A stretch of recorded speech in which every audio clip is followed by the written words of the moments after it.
Consider this MX-5 a reboot, if you will. Like Christopher Nolan's remake of Batman, this is an entirely modern interpretation of the old MX-5 ethos. The design's a refreshing change from the last generation. It's more modern, it's sharper, it's cleaner, even though it might look like a Jaguar F-Type from the rear three-quarter view. Yes, it's lighter than before, about 200 pounds lighter in fact, and now it makes 155 horsepower. That's actually 12 less than the previous model, and 148 pounds of torque. That's actually up by 8. With peak power at 6,000 RPM, you're coerced into running the engine high into the rev range because it's so much fun. However, no matter how badly I'm driving this MX-5, I've seen no worse than 20 miles per gallon. This particular model is the mid-range model. It's the Club in the US, it's the GS in Canada, and it's the one to get because it doesn't have all of the fluff. It has just what you need. It's got things like limited slip differential and the better suspension, but it doesn't have a leather interior or automatic climate control. Who needs that nonsense in a back-to-basics two-seat roadster?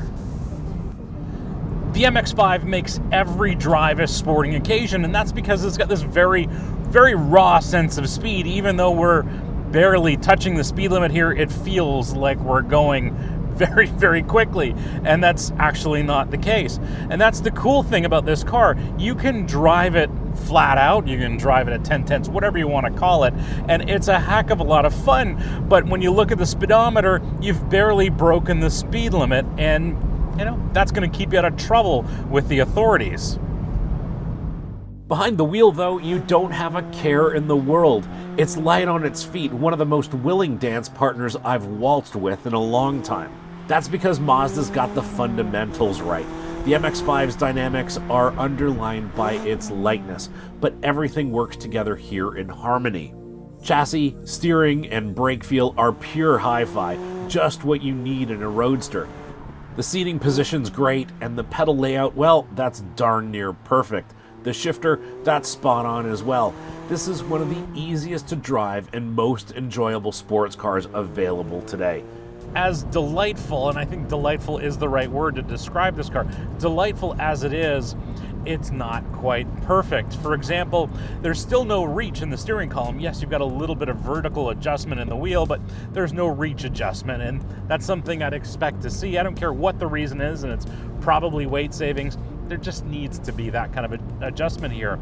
As well, the mix of analog and digital gauges, well, that just makes it look like the interior designers were confused, especially considering this big screen here that's tacked onto the top of the dash.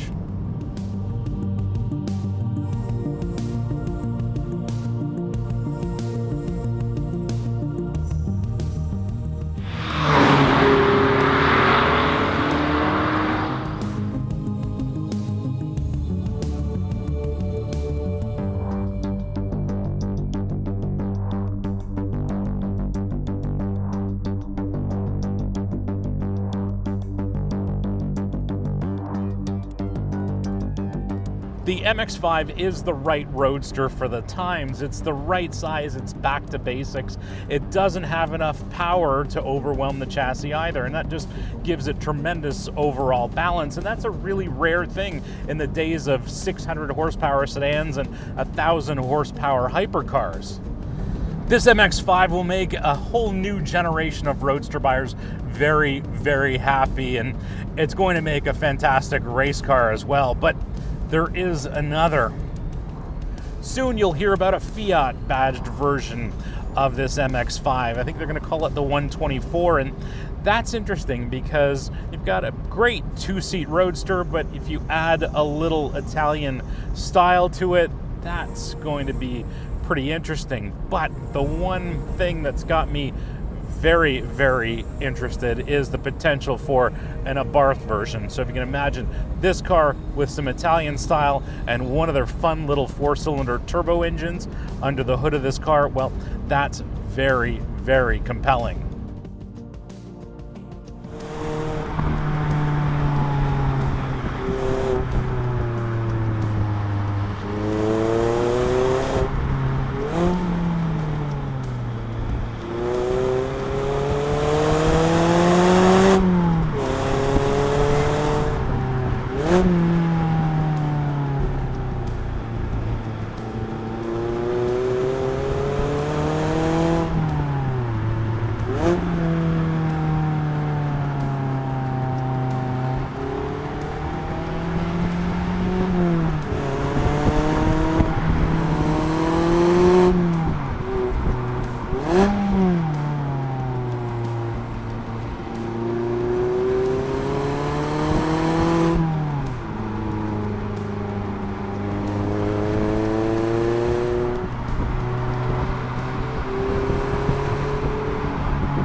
Thanks for watching our short piece about the 2016 Mazda MX-5, and hope you liked it. If you did, be sure to click like, share, and subscribe. And as always, we want to know what you think, so please leave a comment below. Thanks again for watching, and we'll see you again next time.